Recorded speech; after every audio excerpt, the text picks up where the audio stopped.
So putting that into perspective, we'll go into my presentation now.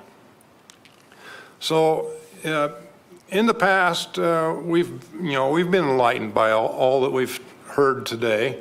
And so wildfires and noxious weeds in most of our minds prior to the last couple of years were kind of separate entities, but they're not really. Originally, and I apologize, my slides are on timer, so I'll try to speed up here.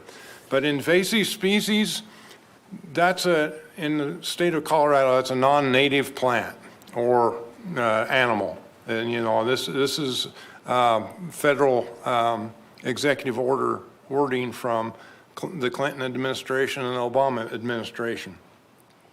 Originally, noxious weed laws were passed because the weeds were perceived as a detriment to the agricultural community. Well, now, I grew up when ecology hadn't been invented yet. That name didn't exist back in my days, starting out helping my dad in 1965. My first encounter with a noxious weed, monetary impact on me as a boy, was puncture vine, riding my bicycle and wearing my flip-flops. It really hurt my feet when I stepped on it with my flip-flops, and it really hurt my pocketbook if my dad didn't loan me some money to replace the tire or the tube on my bicycle. So those impacts were never really quantified that much. So now we have some quantifications due to some different aspects. Positive economic impacts of what we perceive, outdoor activities. We're looking at $62.5 billion worth of impact on the state of Colorado. That's positive impact. Over 500,000 jobs are provided by the outdoor recreation component of our economy. And that in turn brings about over $9 million of taxes to our various state, local, and other entities. So, this is somewhat off topic in our minds because, at least as far as the state of Colorado is concerned, feral hogs aren't, they think they've shot them all. Whether they have or not. I grew up on a farm in central Kansas, and that was a big deal. If the hog got loose, that was an economic impact, negative economic impact to your bottom line. So that was not something we tolerated. So we had good fencing. Evidently some people wanted to hunt it, so they intentionally let them escape. But back in 1996, there was some studies in Montana in regards to the impact of knapweeds on the economy, and it was pretty impressive here. $42 million annually is what they're looking at. Again, that's 1996, so obviously the value is higher because everything else is higher. In 1979, they did experimentation or a study on elk in Montana, and they found the elk used range that had high amounts of spotted knapweed, 98% less than other areas that were just predominantly grass. And so in 1983, they even went further to say that the elk were walking across the county line or wherever they were seeing the knapweed.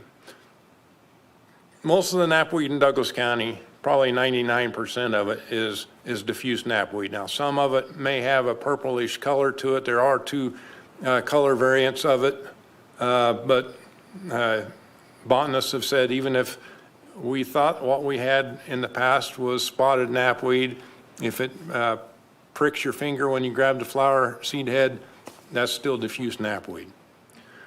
There is a list on the 100 worst invasive species in the world. And from that list, I extrapolated these 6 from North America. that have gone, and a lot of them have been intentionally taken to other parts of the world. Largemouth bass. Somebody wanted to fish for largemouth bass elsewhere, so they took it elsewhere. Rainbow trout. Somebody wanted to fish for rainbow trout. They took it elsewhere. Bullfrogs. Maybe they wanted bullfrog, frog legs. I don't know. In North America, tea tree oil is sometimes thought of as a big deal, and Melaleuca is where they get that, and that's was brought to North America intentionally. Brown trout was brought to North America intentionally, and wild boar, like I said earlier. Asian longhorn beetle, I don't think anybody intended to bring it here. And the common carp, maybe, I don't know. Kudzu we brought here intentionally. We shot our own selves in the foot, but if you've been into the South, you've seen it growing over pine trees, and it will actually shade the pine trees to the point where they'll die. So of those 100 world's worst weeds invading Colorado, we've got giant reed, which is an A-list, which is not common or not even existing in Colorado. Asian tiger mosquito, I learned that back in the days when we were actively fighting West Nile virus.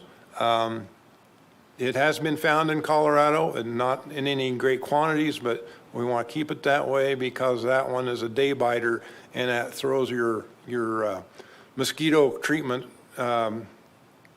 regimen out the window. What you were used to doing in the past, you got to do it all the time. And Dutch elm disease has destroyed most of the Native American elms in North America. And in Douglas County, we've got one A-list that was found primarily along the Plum Creek from the Columbine open space down to 105 along past Larkspur. There's a little bit of salt cedar that's been found off and on, which is a B-list noxious weed, but it's a rare B-list. And then there's a leafy spurge, which is fairly common in Douglas County. So purple loosestrife.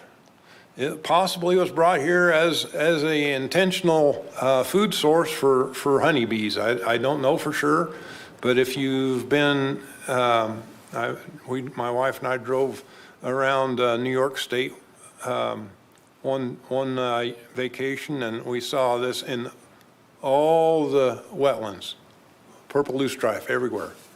It grows so thick that ducklings can't get through it to get to the water. Salt cedar, it's a very heavy drinker. It takes a lot of water. It was brought here intentionally thinking that we could use it in place of willows and cottonwoods to control erosion. Well, it controls erosion all right, and it'll also make the water table go way deep because it sucks the water out. But the few cases we found in Douglas County, we've been able to convince the landowner to let us take it out and treat the stumps, or they've taken it out and treated the stumps. Leafy spurge was the second most common noxious weed when I moved here in 1991. At that point in time, everything east of I-25 and north of 86, I considered leafy spurge hotspot.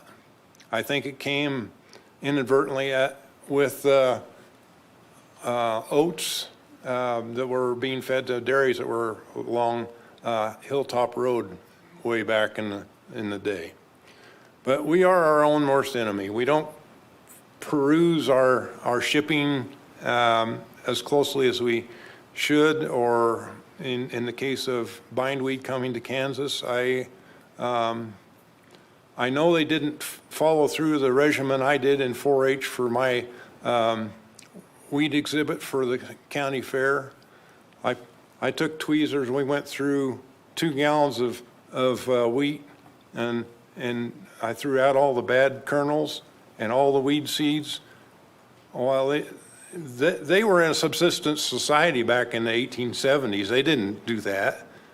If they had, probably wouldn't have brought bindweed to Kansas, but that's how they think the bindweed got to Kansas is as a contaminant of wheat seed. But as you can see on this slide, that river on the right there is inundated with aquatic weeds.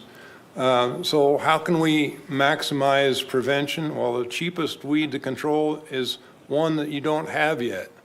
So, you know, we have scarce resources, so pick the worst ones that you have to fight. If you have common mullein or cheatgrass, before we were thinking about wildfire, cheatgrass was on the back burner because it's a C-list weed. It's everywhere in the state. But from the perspective of wildfire, that's the one you want to fight because it always is a potential fire. So what are our incentives? Well, the state law says we're supposed to control all B and C list, or excuse me, all B and A list. They finally did a study to try to quantify the dollar amounts of what the effect on the Colorado economy is.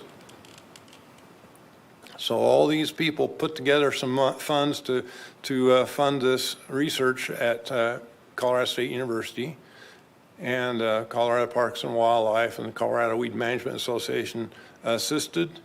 And as we all know, a lot of the work done in research is done by a graduate student. Like they count how many insects it takes to fill in a 500 milliliter measure for biocontrols. And as Dr. Sebastian said, his research at Colorado State University included cheatgrass results. And diffuse knapweed, of course, was and still is probably the most common noxious weed in Douglas County. We have a little bit of Russian knapweed, very little. Canada thistle, musk thistle, and Scotch thistle were in our original county weed plan. Cheatgrass was not. It wasn't. When I took the job in '91, there were 4 state weeds. There was Russian spotted and diffuse knapweed and leafy spurge. So we've evolved over the years.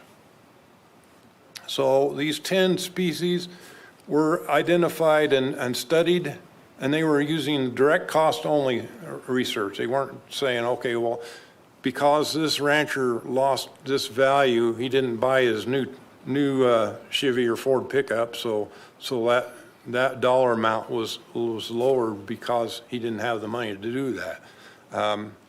They didn't get into that much depth. So the areas they were looking at, though, were agriculture production, wildlife habitat, and recreation. Who wants to wander through a bunch of thistles to get to their favorite fishing hole? A lot of people will go around or go to a different location. So that's some of these values were perceived from that. Some of the noxious weed data from the Colorado Department of Agriculture's quarter quad data prior to 2014. Elbert County has not had a weed plan active program since forever. And so, you know, a lot of, you know, what was reported through their CSU extension people, and how accurate that was, I don't know. But I know that there are, you know, Park counties is very similar. So those counties, there's gaps. So if anything, the study was less than what was actually happening. So the value for recreation use is difficult to determine in the literature of 2014. We've got more information available. Eurasian water milfoil, I think they were throwing a bone to the Parks and Wildlife aquatic people. there's not that much of it in the state, so how much of a impact, it's kind of hard to determine in Colorado. Certainly in areas of the South like Florida or Louisiana, that would be a problem. So this is the summary of what their research said. We were almost at $14 million of direct loss, and we would be considered part of the East Central, the Front Range would be the East Central, I'm sure.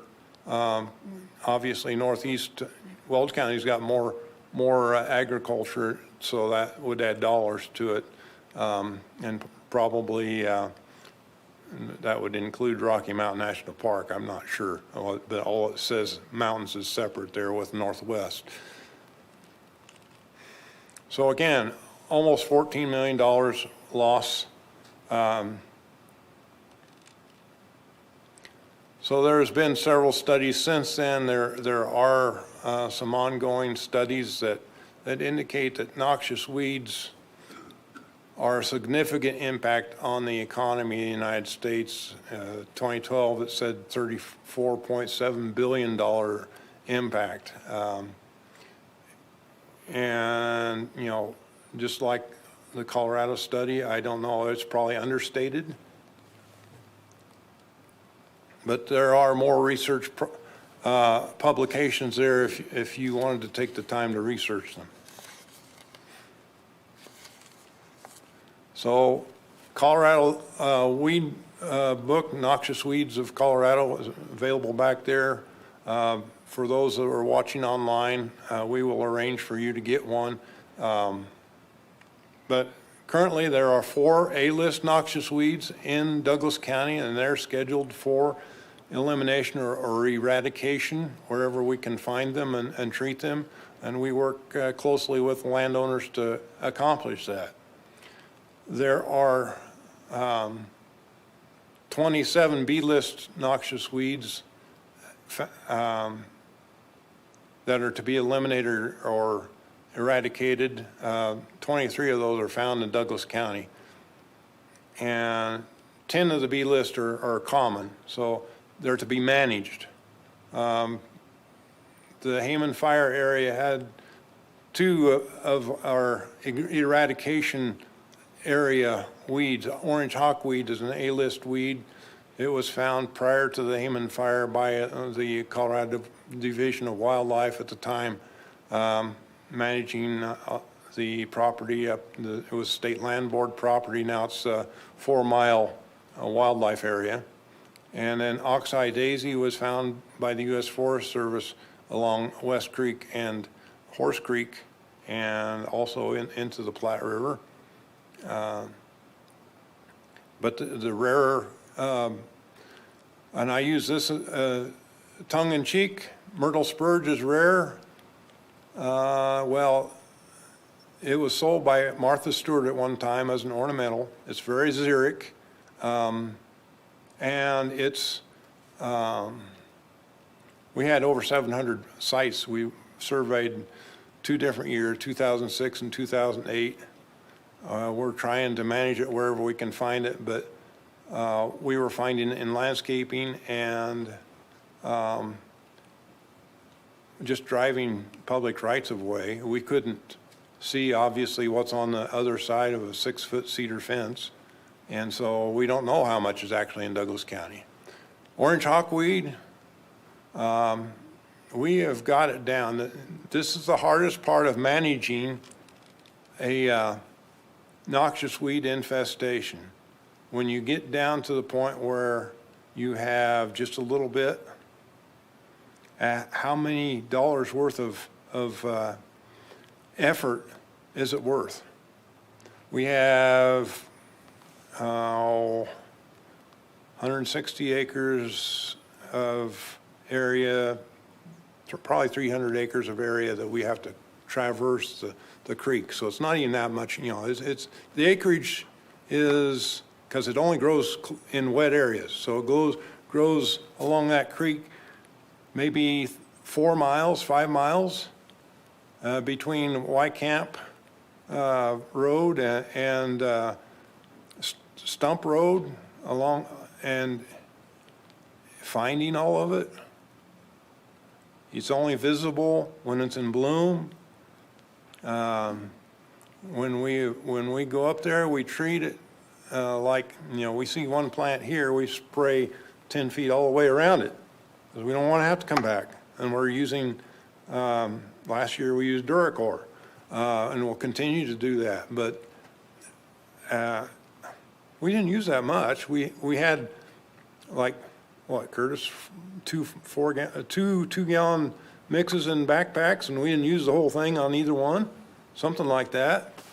So it's more time consuming than it is actual what you're on the ground doing. That's the challenge of an A-list species, is you want to get rid of every last one of them.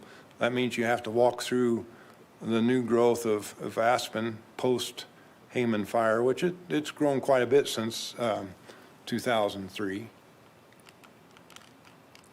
Oxeye daisy, you have to walk in the creek to find it usually. And there are some people that have been upset because it's right next to water. West Creek lakes, that's their drinking water.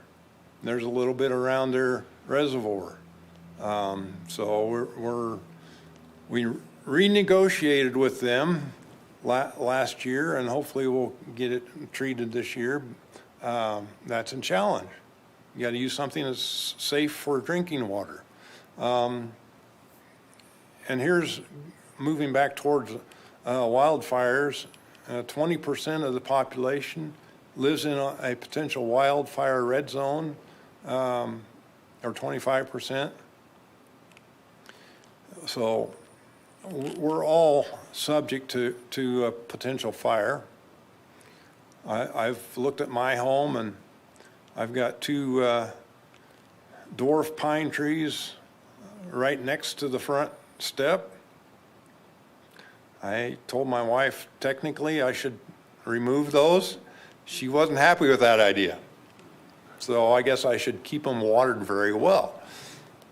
But the Marshall Fire, we're talking about 1,084 homes were burned. This is a massive amount of dollars lost, and they're still dealing with it. And the Black Forest Fire in 2013, it covered more homes, but look what happened compared to Waldo Canyon. The higher value homes burned in Waldo Canyon, and the loss was higher. And the High Park Fire covered more acres same year, but the insurance claims were much lower. But like Katie was saying about that flood up in Glenwood Canyon, it's how much extra was added by that 2013 flood from the High Park Fire area? I don't know, but I bet you it was at least double, if not triple, what the fire was. We have some potential A-list weeds that would greatly contribute to wildfire if we were not cognizant of them. Giant reed, it's a grass. And a giant knotweed is not a grass, but it gets huge.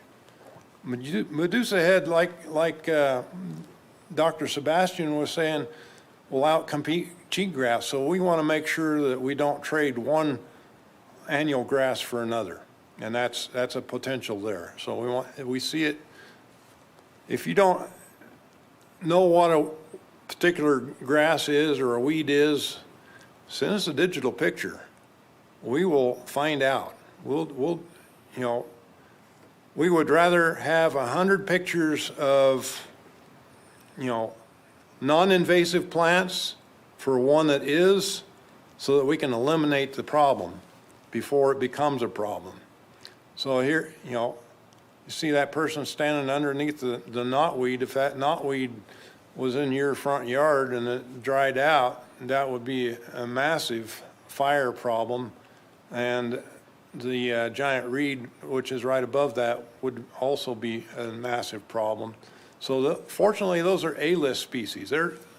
We have found one spot of knotweed, and it's in Palmer Lake, so not in Douglas County, but Palmer Lake's aware of it, and they were, between El Paso County and Palmer Lake, they were working on it. And again, salt cedar, not so much of a problem in the county, but anything that's within 5 feet of your house is a potential problem. Some places, Russian olive, which is in the middle down there, it will grow 30 feet. Sierra Vista subdivision up northeast part of Parker, that's all they have for windbreaks. I told the state, currently I don't have the political willpower to take that one on. I said, I will discourage anybody planting new, but I said, unless you got a way of saying, okay, you bring me a cut piece of the surface, a chunk out of the bark, the tree rings, I can give you a coupon for an 8-foot tree at Home Depot or Lowe's. We might be able to do that, but we don't have the funds to do that. So those are the B-list weeds that are, and jointed goat grass is a problem with wheat. It can be controlled with some of the new technology out there and new herbicides for wheat. You have to use some genetically modified wheat so that it'll accept the herbicides without killing the wheat, and it'll kill the jointed goat grass. So bulbous bluegrass, we've seen a little bit in the county. Downy brome, we're seeing a lot of it, but again, it was a C-list weed, still is a C-list weed. That doesn't mean from a wildfire perspective it shouldn't be considered an A-list weed. If you got it close, if you've got it within that 300-foot defensive space around your home, you probably ought to look at using Rejuvra. But that's not to say that all native grasses and other things aren't going to be a potential problem in fire. And that's like, you look at that defensive zone map that was presented earlier by Jill. You've got to keep it mowed 6 inches or less. If you're within, I would say within that 300 feet, you're probably smart to keep it at 6 inches or less, because these are potential fire at the right space, right time. And Tweet Kimball with the late owner of Cherokee Ranch, her favorite grass was intermediate wheatgrass. Potential fire. Western wheatgrass itself is, and then, sometimes I think we're shooting ourselves in the foot by requiring, or not requiring, recommending straw for the mulch on new seeding of grasses. I grew up on a wheat farm. There is not a combine made that doesn't kick some wheat in the head out the back of the combine, and then you bale that up for your straw. So barley and oats and rye are the same way. I'm surprised that they haven't had fire up along 85 north of Titan Road there in Highlands Ranch. It's just been a fire hazard waiting to happen. Like I said, I saw wheat stubble on fire. It was a hot summer, so I was working in the field at night, so it was cooler. And our neighbor had burned his wheat stubble trying to get rid of cheatgrass. Well, as already was said earlier by Dr. Sebastian, that's not really all that effective, but he didn't realize that. It shot flames. My great uncle's house was like 3/4 of a mile away, and his field was right on the other side of my great uncle's homestead. And they were 30-foot elm trees, and it was shooting flames above that. I could see at night. So you know, a wheat fire or even a stubble fire, it is a wildfire that even when you're trying to do it judiciously, it can be scary. So if we eliminate by mastication some of the brush around our homes and our defensive space, if we don't reseed those areas, we're just inviting weeds to grow in those areas. So again, something like Esplanade or Juvera is needed as part of our overall plan. The mitigation does. Sorry about that. I thought I had gotten that one slide. I had last year experimented with recording, and I thought I'd got that eliminated, but I did not, obviously. So you can mow a fire break, and we've got some pretty good mowers in the county, so our roadsides, we're trying to manage that. You can graze for a fire break, but if you talk to the South Metro Fire District and the experimentation that was done up in Castle Pines North, yeah, it's not all that great. The challenge is with mowing or grazing, you've got to manage it for that purpose. And if you come in, graze it down, and go away, or come in and mow it down and go away, if you have summer rain events, it can grow back. So again, that home ignition zone is the problem that we're trying to dictate to as far as weed control and or vegetation height control. So we could plant lower growing grasses within that defensive zone so that we could minimize how many times we had to mow. We could also minimize how much water is needed to, once it gets established, to keep it a similitude of green. In the county, I've seen in my years, 31 years coming up in July, I've seen extremes of some people want to mow their 5 acres like it's a golf course. Other people want to leave it grow and it's 3 feet tall. Well, reality is, especially in native areas, the grass has evolved with the buffalo coming in. And it was mentioned, I think, by Katie about mob grazing. The buffalo came in, grazed it to the ground, went on, and they didn't come back for another 3 to 5 years. Well, that's the natural situation, but the natural situation also included lightning strikes that caused grass fires and things like that. She was mentioning that there are no trees out there in western Kansas to speak of. And there aren't, and there were a lot fewer back when Zebulon Pike came through, because that was one of the things the Indians did, is they burned the prairie off so that the buffalo would come in quicker.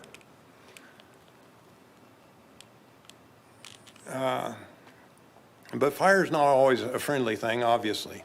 We've had multiple instances throughout the years of somebody trying to use a desirable fire that got out of hand. So, you know, prescribed burning doesn't always work like we would hoped. Again, I mentioned 700 plus sightings of myrtle spurge. So how rare is that?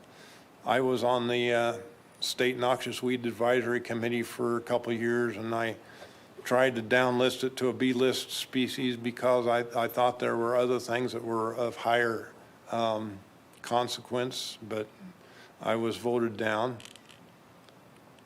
Russian knapweed is poisonous to horses. They have to eat about 50% of their body weight, but it is poisonous to horses. Fortunately, we just have a little bit in the county, and most of it's in the Roxborough and Chatfield state parks. But the one that we do have, the diffuse knapweed, maybe they have to eat 100% of their body weight, because in the minds of CSU Veterinary Hospital, it's not poisonous to horses. But in the early 90s, I was visiting with a gentleman from Prairie Pines subdivision. He said he saw the neighbor never fed this horse during the summertime because there was green vegetation for the horse to eat. Well, all that was in his 5 acres was knapweed. And so the horse, out of desperation, ate the diffuse knapweed. Well, the poisoning of yellow star thistle, which is proven to be poisonous to horses, which they have to eat 70% of it, of their body weight. Russian knapweed, they have to eat 50%. The lower jaw quits functioning. So they end up dipping their head in the water trough up to their eyeball almost to get a drink. And they can't chew anymore. So they eventually will starve to death. So I just say the autopsy hasn't been done on a horse with diffuse knapweed that is proven as poisonous. We do have a little bit of common and cutleaf teasel in the county. At one point in time, the seed pods were used before steel combs were common to card wool. So, most of it is here. Probably didn't come from that purpose. Probably came from somebody's dry seed display, and I don't understand people that just throw it in the ditch, but that's probably what happened. Bull and plumeless thistle are rare in Douglas County. Unfortunately, from that standpoint, if we're trying to take care of Scotch thistle or musk thistle or even Canada thistle, we're going to take care of it because Duracor and other things will take it out. Salt cedar, again, it's an escaped ornamental. It grows 3 to 20 feet tall.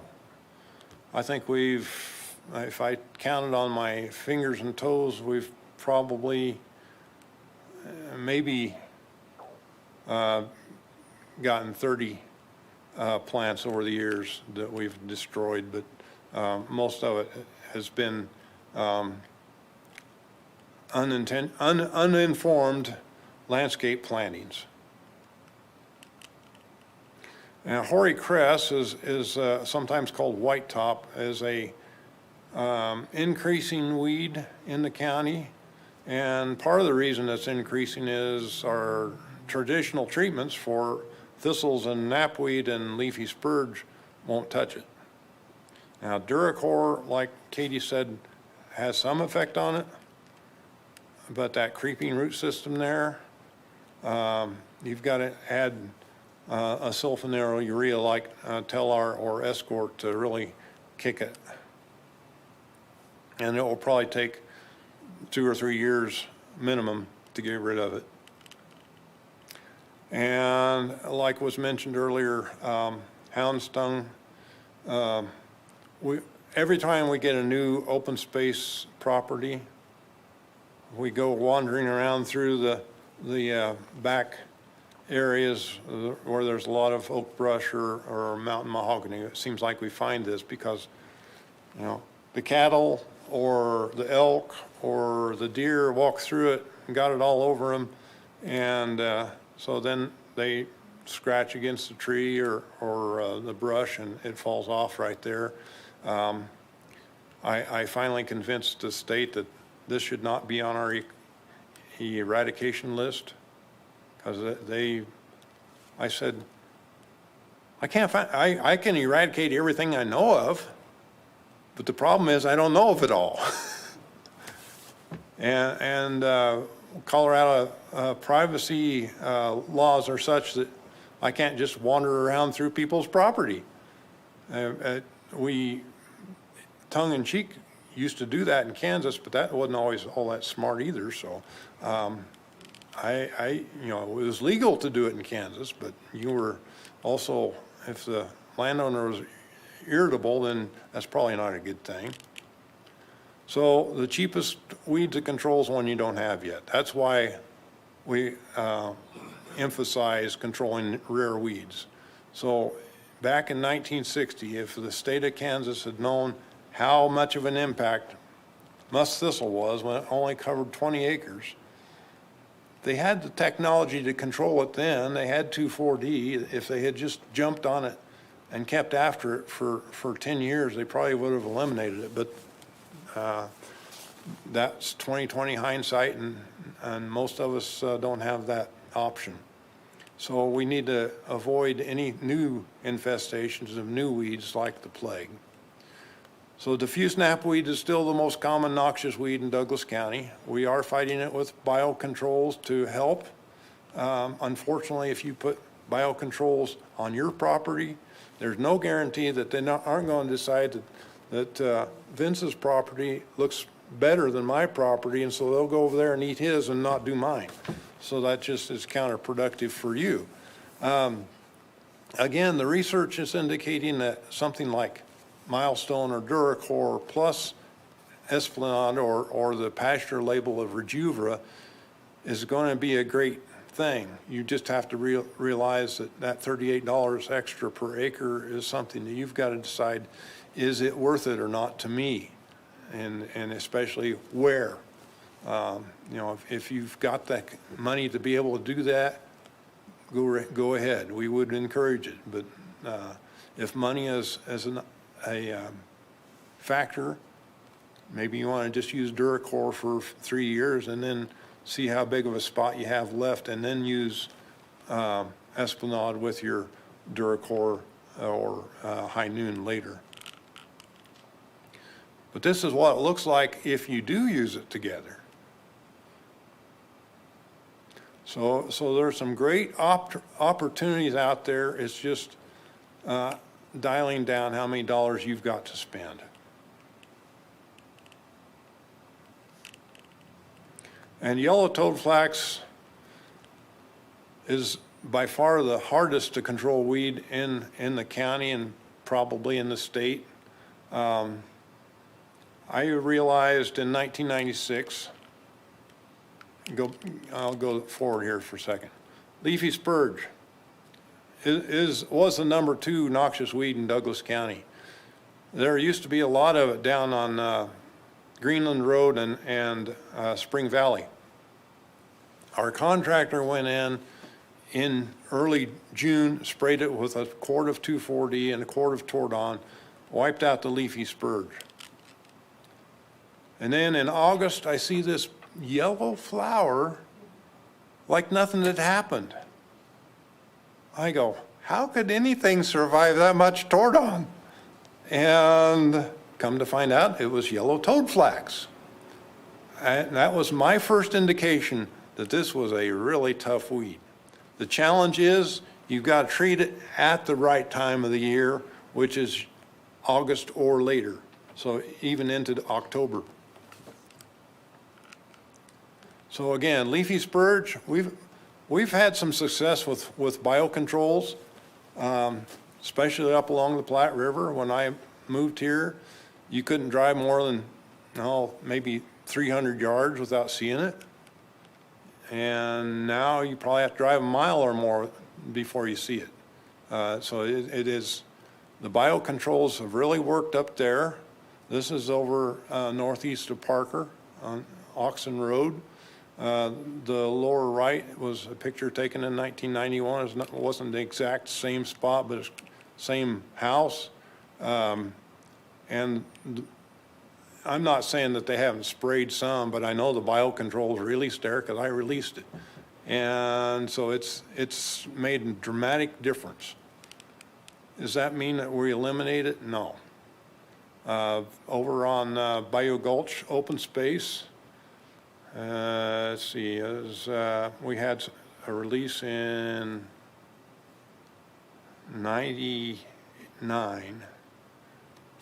We had gone to North Dakota. There were free bugs in North Dakota. They had an overabundance of bugs for leafy spurge. So the county financed in 98, myself only, to go up, and I got 85,000 bugs. The standard release from the state of Colorado was 300 to 500 bugs. North Dakota said, you should be releasing at least 5,000. So the state of Colorado was trying to make as many people happy as possible by distributing at a much lower rate. Well, in 99, the town of Parker and several Front Range counties went along with us, and we brought back to Douglas County over 1 million insects. We had a big paper shopping bag with about 50,000 insects. That's where a graduate student had to figure out at one point how many is in a milliliter of, how many bugs are in this container. The bugs I released over there on the east edge of Bayou Gulch, open space. In 2006, we went back with someone, I don't remember who it was, but we couldn't find a one. And I'd released 50,000. I knew it was sandy soil. It's not their favorite habitat because the roots don't grow fine enough hairs, evidently, in a sandy soil area. But just over the hill, in 2002, year of Hayman fire, we'd collected 450,000 off of the site over there. So I thought, well, that would probably work. They could find their own home. Well, they evidently starved, or they moved to Vince's property or something.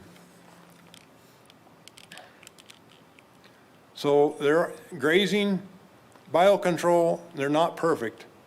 Grazing, you've got to manage the animals for that purpose.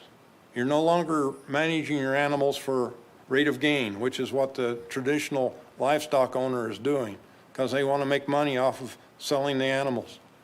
That's secondary if your purpose is raising goats or sheep or cattle for control of weeds. You've got to sell the ones that don't eat the weeds, and you keep the ones that do. And that's, how often do people do that? That's a much more advanced management of livestock than most people are willing to do. But when combined with herbicide treatments in the fall, you can see a dramatic increase, maybe 10% increase by doing both. Is that worth the extra effort to maintain the livestock for that purpose? That's up to the individual. So we do have a free site visit option.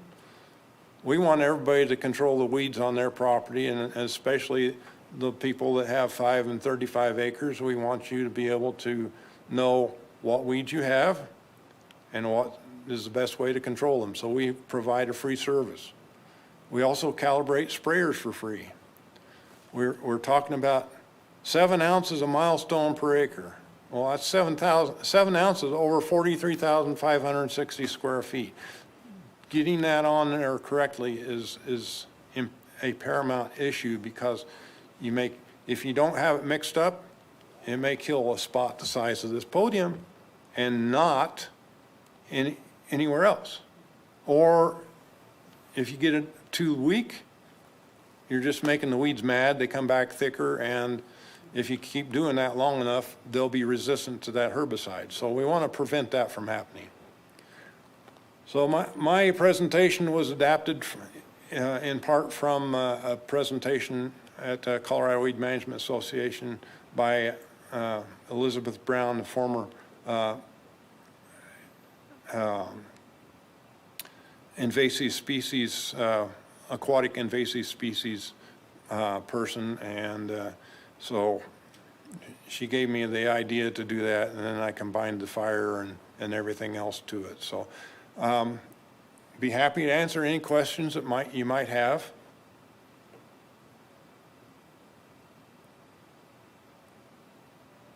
This is Troy, your host. Let's go in the room first and then online.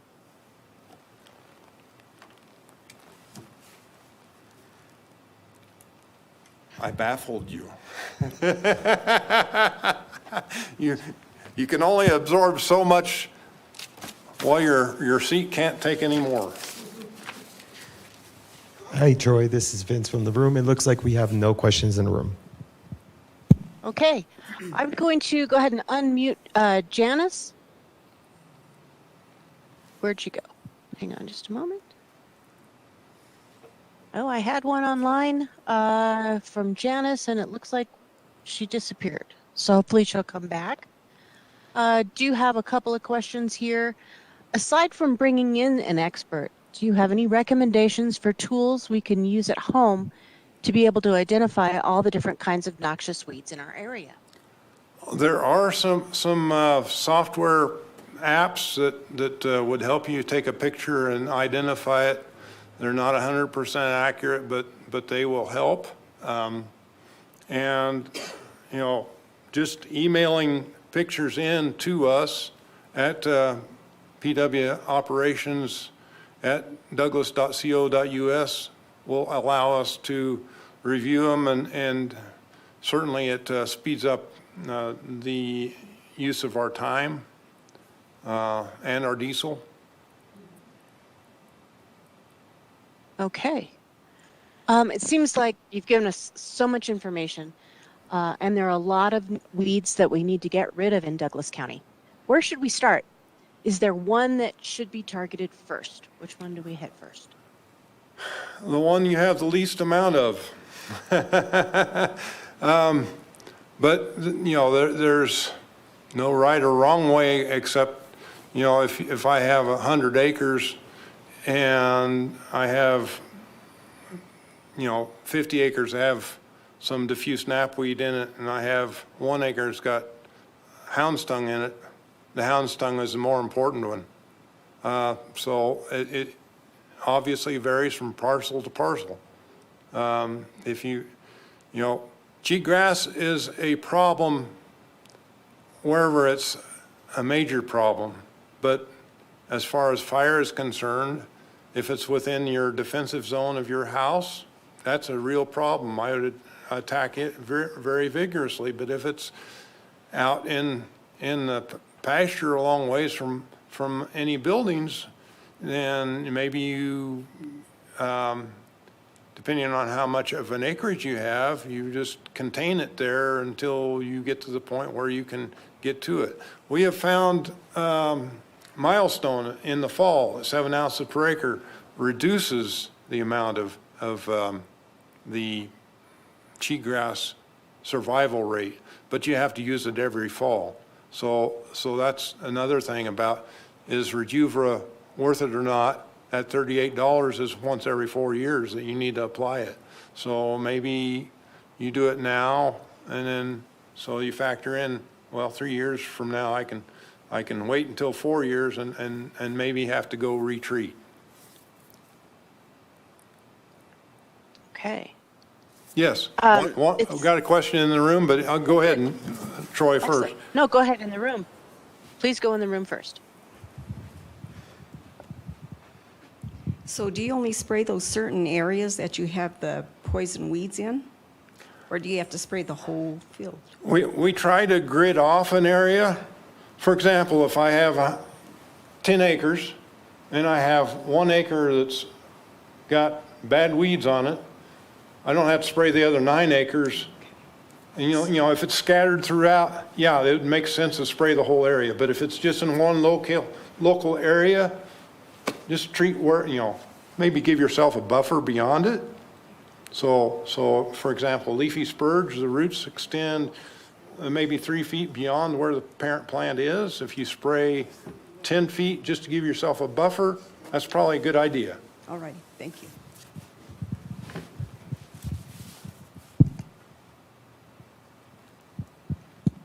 Back to you, Troy. Thank you. All right. You mentioned that you have a free site visit. Will you do that for, like, say, if I only had an acre? We have not ever made a limit on how many, obviously, if you can get a bunch of your neighbors together, and I've done that before, we've had an HOA have a walk through their subdivision, and okay, this subdivision, or, maybe the president of the HOA says, come to my house, and we'll walk around my house, and then we'll hand out information. If anybody sees anything different on their property, they can call you back or send you a digital picture. But we have never set a limit, because Okay. it doesn't take but just a little bit of an area to start a new infestation. So I'd rather err on the side of, well, let's go ahead and look at that 1 acre. All right, great. That's a great idea, getting your neighbors together. I'd like to be a potential beekeeper. Are some of these pesticides modified so that they don't kill the bees? The main thing that appears to be a problem with bees and weed killers is the surfactants or wetting agents that are often used with weed killers. And that can be overcome by going out in the night and shutting the beehive until you're done spraying the next morning. Get spraying done, then open the beehive up. After the herbicides have been on the plant for an hour, the surfactants are not going to harm the bees. None of the products that we use are considered toxic to bees. But certainly, if the bees are visiting flowering plants, then those plants should be observed. And if you're going to be a beekeeper and have something like Leafy Spurge, another way to get around that is spray your Leafy Spurge in late September when it's not in bloom. So, because the bees are going to visit it when it's in bloom. So if it's not, and that's a side issue as far as honey is concerned. The honey from Leafy Spurge is very bitter. But surprisingly, diffuse knapweed is very light and tasty. So that's the only good use of diffuse knapweed I know of is it makes a very clear honey. So. Okay, well, if I get rid of the noxious weeds, how do I promote natural and perennials and flowers? Is there a local seed mix I can get to replace what I've killed? You can The order bad them. stuff for the good stuff? You can order them through Applewood Seed or through Pawnee Butte Seeds or Granite Seeds. Sometimes especially if you go online, it may say wildflower seed mix. I've seen oxeye daisy and other noxious weeds listed as part of a wild seed mix, and I go, maybe it's okay in Europe where it came from, but that's not really a wildflower in the United States. So be more selective. Maybe create you'll pay a little extra, but you'll be happier by going to the Colorado Native Plant Society or someplace like that and find out what plants are native that you would like their properties on your property. If it's purple flower, then maybe Liatris or something like that. So you're focusing on something that's native and less likely to be a problem. Obviously, tulips aren't a problem.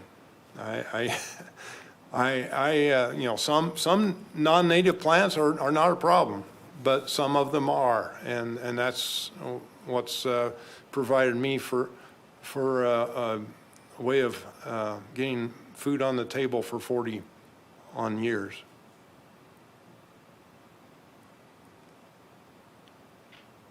Any more questions in the room? I have one more online. Go ahead with that one. Okay. For those of us that don't want to use a pesticide, what kind of alternative sources do we have that are natural? Well, in the case of diffuse knapweed and the musk and scotch thistle, if you're wearing welder's gloves, pulling will work. To a certain extent, digging will work. Mowing will reduce the amount of seed produced, but the University of Nebraska says if you don't get greater than 95% control and mowing will give you 90%, then you're sparing your wheels. So in the case of leafy spurge, if you want to go ahead and get bugs, try them. If they stay on your property, you know, the state actually gets to the point where when they're first starting out on a new biocontrol agent, they will put a screen tent up over that particular patch of weeds. So, you know, there are ways to do it, but again, there's no guarantee that the bugs are going to stay on your property. So that is an option, but in most cases, herbicides are going to be needed to be used in especially the perennial weeds like hoary cress, leafy spurge, and yellow toad flax. Great. And so many of us have deer in Douglas County. Do these pesticides hurt the deer at all? Turkeys? There is no indication that deer or turkeys or elk are affected adversely by herbicides. In fact, one of the former Colorado Division of Wildlife officers that I'm well acquainted with said he was more afraid of the detriment to the environment by the noxious weeds than he was in adverse effect of herbicides on the wildlife. Thank you. That's good information. It appears I don't have any more online questions. I have a question. Can I make a quick Sure. closing? Katie has a closing remark. So, I want to kind of follow up with a lot of the questions that we've just gotten here in the last few minutes around herbicide safety, and I think they're great questions to be asked. But just for peace of mind, Corteva, Bayer, any of these major chemical companies, we are spending millions of dollars in herbicide safety. We partner with Rocky Mountain Elk Foundation, the U.S. Forest Service, the BLM, Wild Turkey Confederation, U.S. Fish and Wildlife. All of these herbicide companies and chemical companies go through so many extensive, I have a whole presentation I could go on what it takes to get a herbicide active actually to market and all of the different tests that it has to go through to even get it to our hands. So if anything, and even in these rates that we're using, commonly in the past, you hear quart rates or 2 quarts, which is 32 ounces. Now, if you're spraying any more than 20 ounces or even a pint, I mean, the use rates have gone down so much, and that's how much more effective our herbicides and pesticides are and how much more safe they are to the environment. And so I just want to keep that in mind. If anyone has, the deer question, mule deer, and I think Jonathan said it best that these conservation groups are actually more concerned with the invasive weeds to these habitats and ecosystems than the herbicides. The herbicides are coming in as an assistance to help with those, and that's why the Rocky Mountain Elk Foundation is one we've partnered with. The Fish and Wildlife and all of these conservation districts have partnered with these chemical companies to get them to come in and innovate that. So I just wanted to, I'm glad we got a lot of questions around that, but that's something that we're actively doing to try and promote these herbicides in these noxious weeds instances. Thank you, Katie.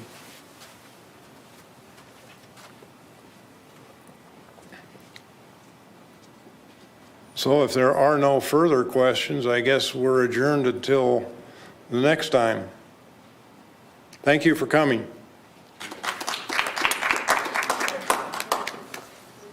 So your prize for coming today is you get a box of